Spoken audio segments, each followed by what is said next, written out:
So, you know, I'm really glad that I did stay home and I was with the children for that time. But, you know, I am kind of behind a lot of the other guys, and I've got to sort of rationalize that I haven't made this progress in the society. But I could relate to the lady who gave up her SUV, is that what it's called? That really moved you. Yeah, that was heartbreaking. Okay, I want to check in with you. You've been really gracious. You've listened to it. We've been talking now an hour, nonstop. How are you doing? What have we said? We've just given you a smorgasbord here. What are you hungry for? Guide us. But you better think of something quick or I'll start talking again.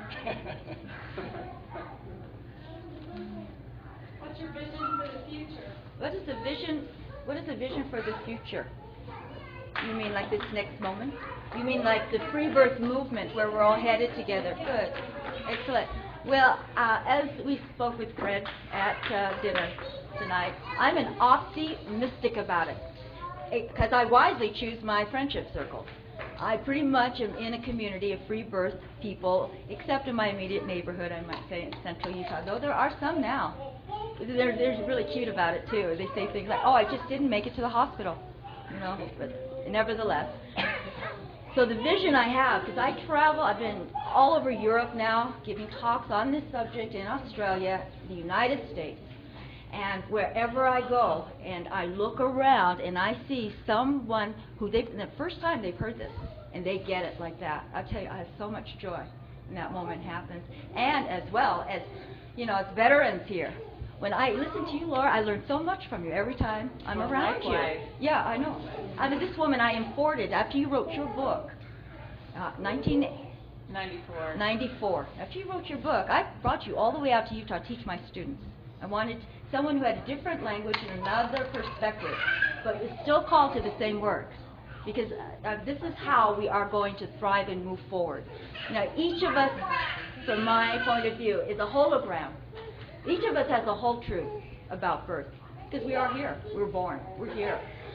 And yet, when you take these separate little holograms, and you know how the holograms work, every unit, you put them together, you get a finer resolution, but you also get access to multi-dimensional viewing.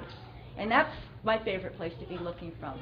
You know, not with an agenda or a desire that I want every baby born on this planet the way I had mine. I want every baby to be born in freedom, whatever that might mean, for that particular family. And we have to have biodiversity in birth, just as we have to have it in any ecological area.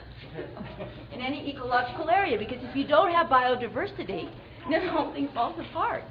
So the same with birth, the way that I look at it. And you know, because I am a midwife, and I untrain midwives, by the way.